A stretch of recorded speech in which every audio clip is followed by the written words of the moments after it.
আসসালামু আলাইকুম। কেমন আছেন সবাই? অনেক দিন পর আপনাদের সাথে একটা নতুন ভিডিও শেয়ার করার জন্য চলে এসেছি।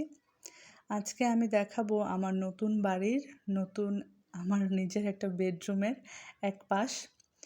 এখনও আসলে সবকিছু গুছিয়ে উঠতে পারিনি, তাই সম্পূর্ণটা এখন এক ভিডিওতে দেখাবো না। আস্তে, আস্তে অল্প, অল্প করে দেখাবো। তো আমার বেডরুমের এক পাশটা আজকে আপনাদের সাথে শেয়ার করব। এই যে দেখতে পাচ্ছেন খাটটা, এটা আমার শ্বশুর-শাশুড়ির ব্যবহারকৃত খাট।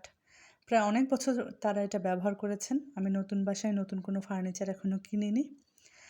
আমার কাছে পুরনো জিনিস অনেক ভালো লাগে, আর যেহেতু এটা আমার শ্বশুর-শাশুড়ি ব্যবহার করা খাট, আ সেক্ষেত্রে আমার এটা খুবই, খুবই ভালো লাগার একটা জায়গা। এই খাটটা যে এত পুরনো কেউ বলতেই পারবে না। তো খাটের উপর আমি একটা চাদর বিছিয়েছি, প্লাস এখানে একটা নকশি কাঁথা রেখেছি।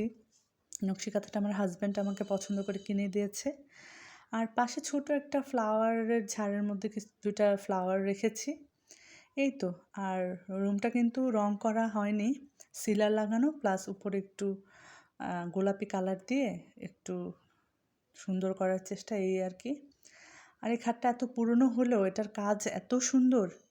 হালকা একটু বার্নিশ করাতেই মনে হচ্ছে যে এটা খুবই নতুন আর অনেক দামি। কিন্তু আসলে এটা আমার শ্বশুর-শাশুড়ির দেওয়া আশীর্বাদ আমাদের কাছে। তো আপনারা যদি আমার পুরো বেডরুমটা দেখতে চান, বলবেন, একদিন দেখাবো।